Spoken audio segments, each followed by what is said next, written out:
Hi, Analisa Six here from the Sober Curator and the Lady of Leisure to give you the July 2023 horoscope for the zodiac sign of Aquarius, Sun and Rising placements. I took a little bit of a day off from recording videos, so I apologize that you and Pisces are being uploaded a few days late. It's July 3rd that I'm recording this, but it's just hard to get all 13 videos done in a day. So I've started spreading them out so that I can be a little bit more fresh and ready to go, instead of feeling like I'm rushing through them by the last few signs, because I feel like you and Pisces, because I always do all the signs in order, and so Aquarius and Pisces being the last two signs, I feel like by the time I get to you guys, I'm tired and tongue twisted, and I'm like that anyways. So I just feel like it would have been more fair to take a break and come back and give you the attention that you deserve. So let's go ahead and talk about the month of July for you, Aquarius dominant people.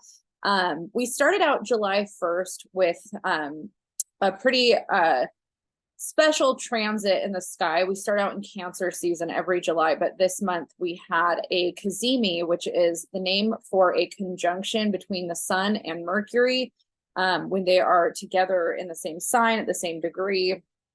And the other asteroid that we kind of had in the mix, that we still kind of have in the mix going into July, is the asteroid Juno, which represents contractual marriage, contractual partnership, that sort of theme. And so a cazimi is when the Sun and Mercury make that conjunction, and that happened at 9 degrees Cancer, on our segue into the month of July. And the area that was hitting for the Aquarius horoscope was the area that has to do with our relationship to being of service in the world and the work that we're doing in an of service way, and also our relationship to our health and our daily routines. It's the area that Virgo traditionally rules, but here we have the sign Cancer in the horoscope chart. And so if you've been reflecting a lot at the beginning of this month on what your role is in terms of how you're of service to society or the work that you do in the world, which is something that Aquarius does tend to think a lot about, being a very community oriented archetype, that's been elevated at the start of July. Mercury, is the ruler of this house. And so Mercury being in here, it's a really positive time for reflection, but also for putting plans into place around how you're of service to other people, as well as yourself, and also how you're taking care of yourself and your own health. And so, Cancer has a relationship to the ovaries, the womb, and, kind of that diaphragm area. And this house also has a relationship to our digestion. And so if you've been contemplating, your relationship to what you put in your body and also hormonal health, those things are a theme here. The daily routine aspect of it is also really promoted in terms of reflecting on whether or not you feel like your day-to-day mundane routine is promoting good health and wellness in yourself, and also just a good relationship to your life. And so if you've been in a period where you feel like you need to maybe change some things or integrate more self-care into your daily routine, things like that, that's definitely a theme starting out July, and it's promoted and supported in terms of you prioritizing that. The other thing that is part of this frequency, as I mentioned earlier, is the asteroid Juno, which, is our relationship to what we need in a partnership, what we need in a marriage. And so even if you're not married or you're not necessarily in a partnership, you might be reflecting on the things that you feel are, needs in that way. Juno in the natal chart, we can look to Juno as kind of, what are deal breakers for us when it comes to a relationship. And so if those are things that you're reflecting on, and if you are in a partnership, let's say you are married or in a serious relationship, those are things you might be talking about in that partnership, especially when it comes to day-to-day routine. And so, this house, a love language for people that have Venus or Juno in this house, are acts of service. And so daily routine and acts of service come up a lot when this area is getting hit, especially by celestial bodies that have relationship orientations to them or relationship signatures to them. So those might be things that you're talking about with your partner. How do we support each other when it comes to the day-to-day operations of our lives? I think that one of the things that happens when you're in a partnership is you really have to figure out, who am I in the partnership? What do I bring to the table? What does my partner bring to the table? And the things that you value might be different. So just to kind of give some anecdotal experiences on that, when my partner, my husband and I got together, he was always really good about making the bed every day. And that was not something that was in my value system, but I really enjoyed that about him. And, I found out that like he had previous relationships where that was a value system of somebody else. And so he worked really hard to meet that. And then he took that and brought that into our relationship. And it was something that I really liked. I never really cared that much about whether or not my bed was made every day. But once I got used to, coming home from work to a made bed, or being in a home where the bed was made every morning, it became a part of my value system. And that's an act of service that he, does in the relationship. He also really likes to cook, and I don't really like to cook, but for him, that's a love language and an act of service. And so, my version of that would be being the one to wake up and make us coffee every morning. I love coffee. I love making coffee. And so it is an act of service for me and a love language for me when it comes to making coffee. Or, I also do fresh pressed juice every day, and making that for us is one of my acts of service and love languages too. The part of acts of service that I brought into our relationship is that I really like organization and cleanliness. I don't like it when clothes or towels or stuff is just thrown about everywhere. And so keeping everything really organized and having places for it to go or be hung, dirty laundry hampers, like it's kind of my version of making the bed. It's like I want everything to be put away in its place and, clean for the most part. And so those are acts of service that I value that my husband didn't necessarily value. He was a lot more comfortable with kind of having piles of things or throwing things places. And so those are things that he's adopted more, knowing that it's my love language. And so there's times in our lives where those things kind of come up for review in a partnership. If we've been together with someone for a long time, where maybe as we're growing and evolving, the acts of service or the things that we do in our cohabitation start to change. When I was working full time and when I was working more than my husband had to do more of the household chores or the mundane routine things because I was gone more. When that started to switch, where he was gone more and working more, and let's say I was still working a lot, we started having to have more communication about what was possible. So we actually created a rainbow colored chore chart that was his idea. Surprisingly, you'd think it would be the woman's idea, but it was actually his idea. I was actually very resistant towards it for a long time, and I finally gave in. And so we had, a calendar like Monday through Sunday where we had our names and then all the different household chores that needed to get done and what days we were responsible for doing that. And that was really helpful for our relationship, because instead of one of us feeling like we were doing too much, what is known as invisible labor, we started having to make conscious efforts to look and say, okay, it's my week to make coffee and take the dogs out in the morning on these days, and vice versa. We started splitting duties up more equally. That worked really well for us when we were both working a lot at the same time. Then when we switched into me working more part-time, as well as now I'm a stay-at-home housewife, I'm not working at all right now due to health issues. It didn't make sense for him, especially with him now working more, like me working not at all and him working more. It didn't make sense for the rainbow chart to exist really anymore, because I'm home all day to do all of those things that we used to have to split. And so then we had to reassess, what made more sense. And he still does things, it's not like he doesn't do anything, but I do more of the household chores because it makes more sense for me. It's more of my job. And so we checked in about that when those transitions happen. And I would say every time our life has had a big transition where the schedules change, our maybe we have opposite schedules, or maybe, his days off are different, or my days off are different, or one of us isn't working and is home all the time. Every time those things change, we have to check in about our daily routine and what makes sense for, our household. Does it still make sense for us to do things in this way? And can we, compromise or figure out a new way or a new strategy or a new plan that works? And one of the things that I've really enjoyed about that conversation is that we've shown each other the different ways that we can meet our lives, that they say the season of our life, we've shown each other that we're very adaptable and that we're still working hard to support each other in whatever way that means. It's really helpful for me to do all of my husband's laundry when he's gone all day, when he's working like 12-hour, 13-hour days. And it's really nice for him to not have to worry about those things. And, it's really nice for me to do those things for him when I don't have to worry about the bills getting paid. Right. So we've found these ways to kind of make those things happen. And we've been really open-minded towards figuring out those things together. And that is a very, I bring all of that up because it is a theme for the Aquarius chart, having the Mercury placement, the Sun placement, and the Juno placement all in the area of the horoscope chart that has to do with daily routine and acts of service. And so, Juno's the relationship, Mercury's the communication, and the Sun is bringing that energy and highlighting those themes there. And so it supports the communication around having to figure out those things and discuss it.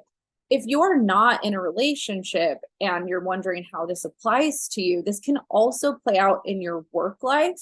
So this house also represents power of service in work.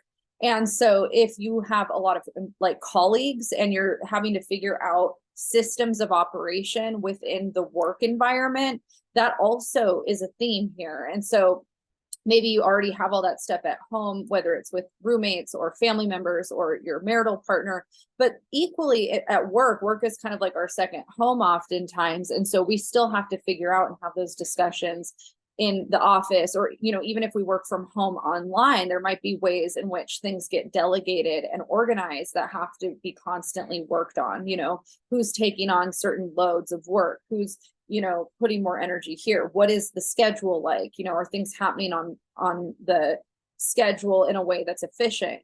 Those types of things. So all of that's super, super highlighted for Aquarius starting the month out. On July 3rd, which is today, we also have a full moon happening at 11 degrees of Capricorn. And the area that's hitting for Aquarius is the area that has to do with your subconscious and kind of, your relationship to yourself in a more soul-centered way under the surface.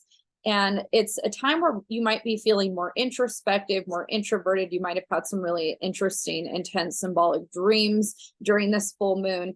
And, Capricorn's the energy that rules cardinal earth. So it's initiatory in the physical plane.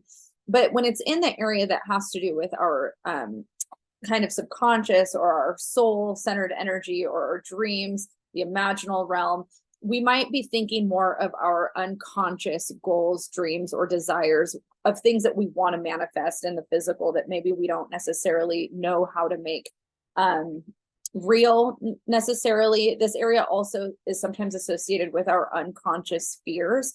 And so when this is highlighted by the full moon, this can also bring up unconscious fears and unconscious desires around, kind of what we wish was possible, but we might not necessarily feel is possible right now, if that makes sense.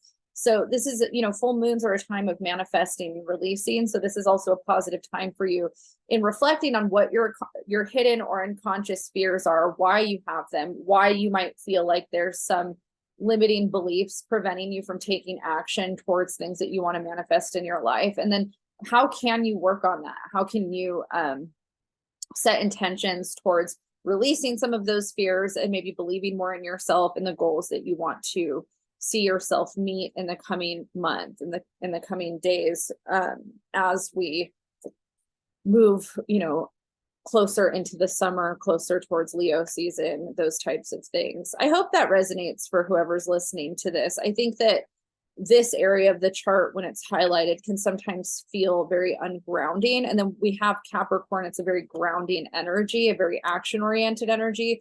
And I think that when Capricorn unites with this type of imagination, dreamy energy, it's actually a really positive time for setting intentions around manifestation, for calling in things that we've been envisioning into the physical. So you're supported in manifestation rituals in that way, if that's something that you're focusing on, at the beginning of July, this full moon, this is a positive time for you to really ask yourself, like, what fears can I release, acknowledge, and what can I call in? What do I want to call into the physical? What are my goals? What are my desires? The other thing that we have entering July that's happening is Venus and Mars are both in the sign of Leo with Pallas Athena and Lilith.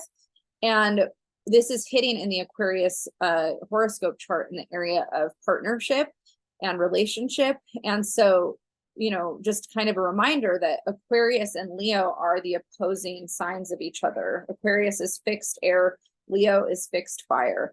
And when we've got a lot of energy pulling us towards the opposite, sometimes it can feel really ungrounding and uncomfortable if we don't have any of that sign in our natal birth chart.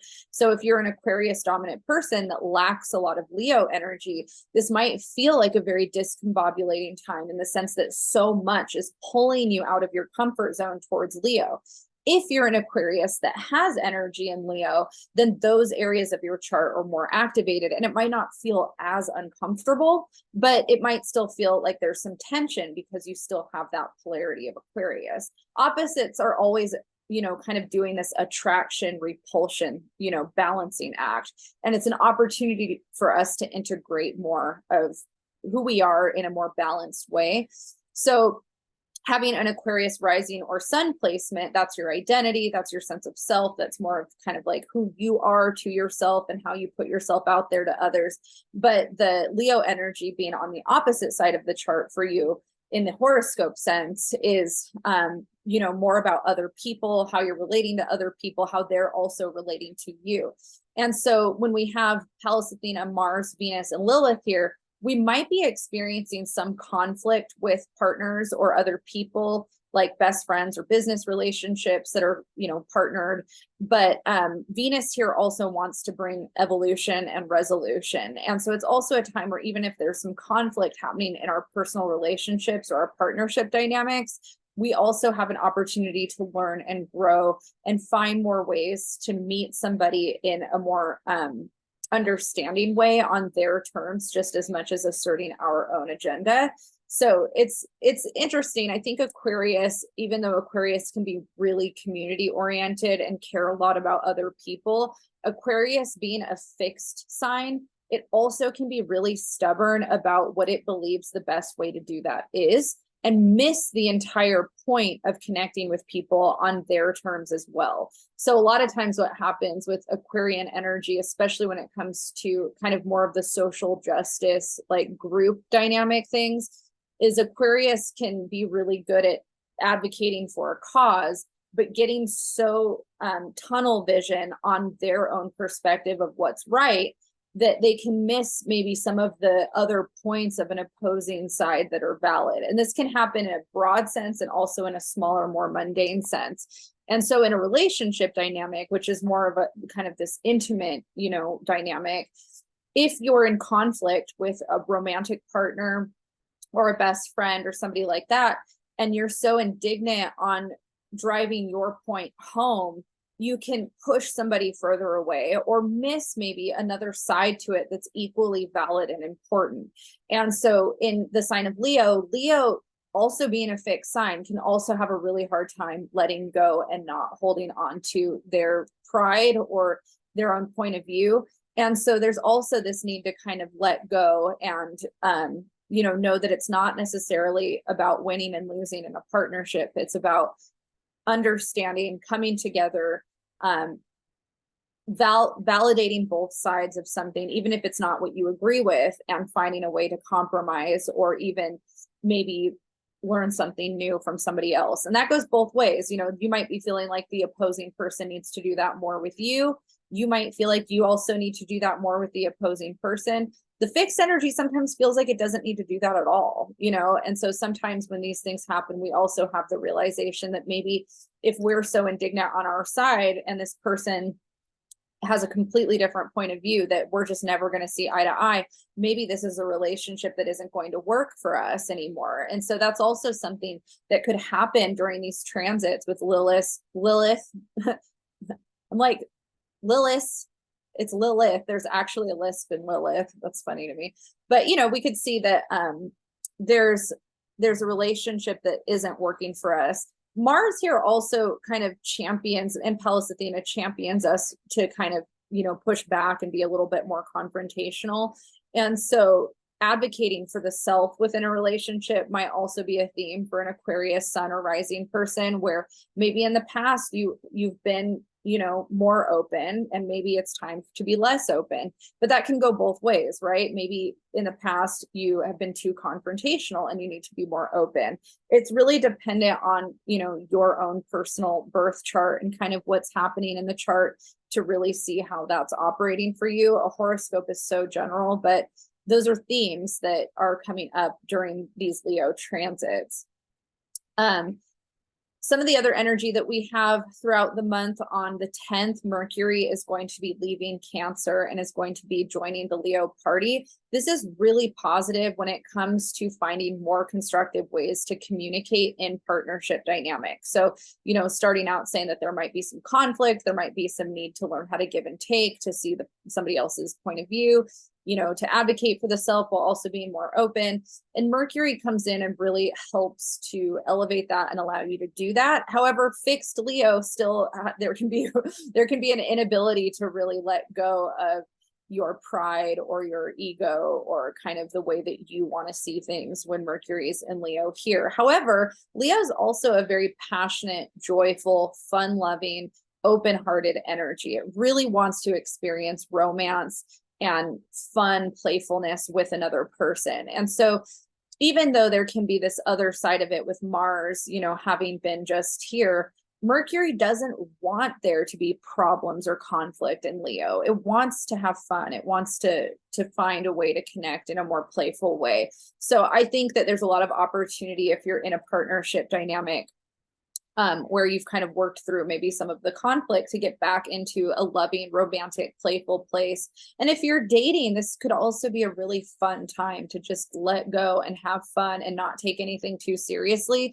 and enjoy dating in a way that's maybe different than what you've done before. Venus is still going to be here. So Venus elevates all of that desire for romantic connection, playful connection, and, you know, open-hearted sharing that Leo likes to do. On that same day, as Mercury's entering Leo, Mercury is actually leaving Leo and entering Virgo and entering the area of the chart that is ruled by marriage. Pallas Athena is also entering this area too, and Pallas Athena expresses herself very similar to Mars, but in a more feminine way. There's a lot more wisdom with Pallas Athena than there is with Mars. Mars is more just kind of direct, impulsive, action oriented, where Pallas Athena is really operating more calculated and from a place of innate wisdom and value. And so both of them being here are interesting, because when Mars is in the area that represents marriage, shared resources, sex, death, and rebirth, it can bring up conflict in a marriage or in a serious partnership relationship. There can also be issues around financial assets. And so you have to be really, really careful with your money, really mindful with any debt or loans that you're taking out. And then the conversations that you're having around that, if those shared resources are with a marital partner, there might be a lot of tension and conflict. When people are going through this transit in a natal chart, it's a really rocky time in a relationship usually, or around finances. And so there can also be kind of like this need for the self to go through a deep transformation. You know, it's the area that represents death and rebirth on a metaphysical level as well as an actual level. And so it's a challenging time. And Mars is going to be transiting this area of the horoscope until the end of August. So if you feel like there's a lot of tension and issues around some of that stuff, that's how long it's supposed to last. On July 17th, we are going to have a new moon in Cancer happening at 24 degrees. And then we also have the nodal axis leaving the Taurus and Scorpio polarity and entering the Aries Libra polarity for the next year and a half. So that new moon in Cancer, if we go and start all the way back at the beginning of July of the themes that we were talking about around daily routine, acts of service, how we're of service in the world, and then also our health. That is the same area that's highlighted by this new moon on the 17th. And so this is a really positive time to set intentions around any structures or systems of operation or daily routines that you want to have. Also, if there's things with your health that you feel like you need to focus on, this is a really good time to actively set those intentions and focus on self-care in those ways, and also get your ducks in a row and get your daily routine in order in a way that promotes good health. That's very supported. And then the area that the nodes are leaving is the area that represents your home as well as your career. And the area that the nodes are entering is communication and also values and belief systems. And so what's interesting about the Mercury placement in Leo kind of still being here for a bit, and then where Mars is that, and then the North Node moving into the house of communication, you might actually be having to learn a lot more about how to have constructive communication in a way where you're learning how to be more confrontational and assertive, but in a positive way. And I think that there's a lot of signs that misunderstand Aries energy. And this is coming from someone who's married to an Aries and has a lot of Aries dominant people in my life.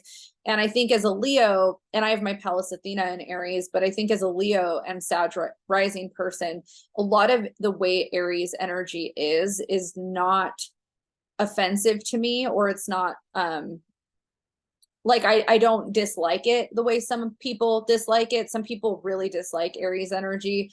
And for somebody like me that loves Aries energy, I think that I understand why a lot of people dislike it, because I obviously, having a lot of Aries dominant people in my life, there's things about Aries that I definitely, understand why it's upsetting. And there's things that have offended me too. But as another fire sign, a lot of the traits that Aries has is not too far off from traits that Leo and Sagittarius also possess. But Aries, is very no bullshit, very direct and honest in a lot of ways. And it comes off sometimes as mean or aggressive. And sometimes it is mean if you have an unevolved Aries. Aries, when it's unevolved and very reactive, can be extremely mean. And I've been on the receiving end of mean Aries enough times in my life to know why a lot of people end up staying out of the way and not necessarily wanting to be friends with certain Aries dominant people for that reason. But when you have a matured, evolved Aries, that honesty and directness can actually be kind of like the best friend that you could ever have, in the sense that they're not going to hold back on telling you what you really need to hear, in a similar way that Leo and Sagittarius do as well. And so I think for me, I really appreciate a lot of my Aries dominant friends in my life, because there's been times where they've been really honest with me about things that I needed to hear, and I value that in a friendship, because it's helped keep me in alignment in myself. I think that for some other signs that seems really abrasive, or, if you're not a person that really likes to go there with yourself and you're kind of pushing truths away because you don't want to look at them, having an honest fire sign in your life can not be very fun. And so I think that for the Aquarius horoscope, having this fire energy highlighted so much in relationships in Leo, and Leo's also very open, shares, very honest. And then the North Node in the communication area, where there's this Aries energy, maybe Aquarius is having to learn how to be more honest, more upfront, less people pleasing, because I think Aquarius can also be so community focused that it falls into people pleasing tendencies. And maybe this is a time where you're learning how to have constructive relationships with honest communication, and learning the difference between fighting and healthy confrontation, because there is a difference. Being confrontational does not mean being mean. It doesn't mean starting a fight. It doesn't mean yelling. It doesn't mean aggression. It doesn't necessarily mean that you're not thinking about what you're saying and putting tact into it. Healthy confrontation means that you're finding a constructive way to address issues head on. It doesn't necessarily mean that that has to be mean, aggressive, or in a fight. And I think that that's the part that a lot of people that avoid confrontation don't know, or weren't taught, or don't understand. If you grew up in a home where all confrontation was a fight, then maybe that's what you think needs to happen. It doesn't always need to happen that way. There can also be a very practical approach to confrontation where things don't blow up.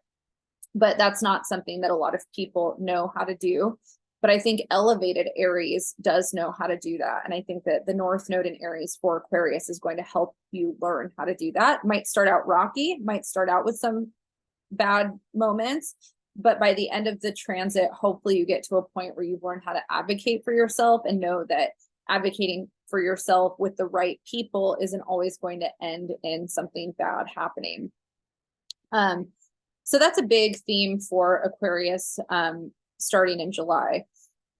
Once we get towards the end of July, on the 23rd, the sun is going to make its way into Leo. So again, partnership and relationship dynamics are highlighted. And then that same day, Venus in the same area of the horoscope is stationing retrograde until September. And so there is a little trouble in paradise in relationships with Venus here. You might have conflict in partnership dynamics, whether it's a really like a romantic relationship or a best friend or business partnership. And so you might be going through some, headaches in the relationship, especially having Mars transiting through the area that has to do with marriage. So, it's a little bit of a rocky time for your relationships. But again, I think there's a really big opportunity for you to work through maybe issues in a relationship that haven't been addressed appropriately. If you are married or in a long-term relationship, I would highly advise that you seek marriage counseling or relationship counseling if that is something you want to do in terms of making progress in your relationship. But this also for some people might be a time where you realize that you don't even want to put any more work into a relationship and that you're ready to split up with somebody you've been through with for a long time. This is also something where an ex might come out of the woodwork, especially if you're single.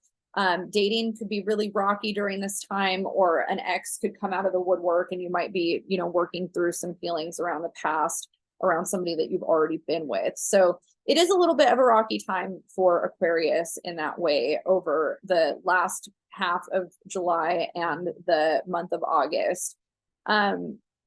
Mercury is going to be leaving Leo and entering Virgo on the 28th, which I personally am really happy about in the sense that Mercury is the ruler of Virgo.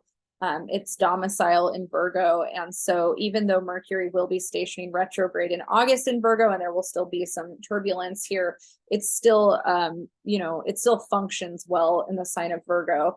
And so, Mercury will be making its way into that area that Mars and Pallas Athena have been in, the area that is marriage, shared assets, and resources. And like I said, if you're having conflict in a relationship, this is a really, really good time to seek help, in that way, whether it's marriage counseling or relationship counseling, or if you're alone, if you're not partnered, but you're having a really hard time with, dating, or maybe you really want to find a healthy relationship but you have a lot of trauma from the past that's preventing you from feeling safe dating or partnering with somebody, seeking a therapist and working through that step, or educating yourself on attachment styles and things like that, is really supported in the horoscope chart during this time. It's time for you to grow in your relationships. I think July and August are really going to be a testament to Aquarius growing and evolving when it comes to partnerships, and also finances around partnerships. If you are married, shared assets, things like that. So, you have a lot going on in that way. And Saturn, is passing through the area of the chart that has to do with finances as well. When Saturn's here, we do experience some turbulence with money, and that's also getting hit through the partnership chart throughout the month. If you watch the July astrology forecast, there's a lot of transits happening between all of the Leo placements, and then Saturn and Neptune in Pisces, which in the horoscope chart for Aquarius is partnerships and finances. And so, again, partnerships can be romantic or business oriented.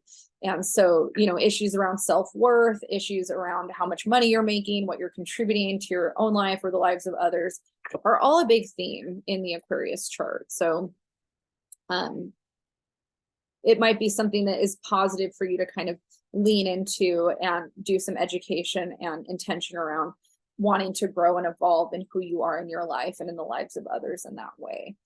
All right, Aquarius, I know it's probably not the most fun horoscope to hear, but sometimes it's nice getting a heads up when you know that you're entering a little bit of rocky territory and knowing that it's here to help you grow. It's here to help your relationships get better and stronger, not just for other people, but also for yourself. If you've been kind of dealing with a pattern that you're sick of, where you're like, I'm tired of this happening over and over again in my relationships with others. This is an opportunity for you to work on it and advocate for yourself and find constructive, healthy ways of moving forward in those themes. And hopefully by the time fall starts, there's some resolution once Mercury and Venus are direct and Mars is moving out of that territory again. So I wish you the best of luck, and I will see you in August. If you liked this video, make sure you hit the like and the subscribe so that you get notified when I post these, and leave me a comment if that resonated for you at all. All right, you can find me at the Lady of Leisure and the Sober Curator, and I'll see you guys next month.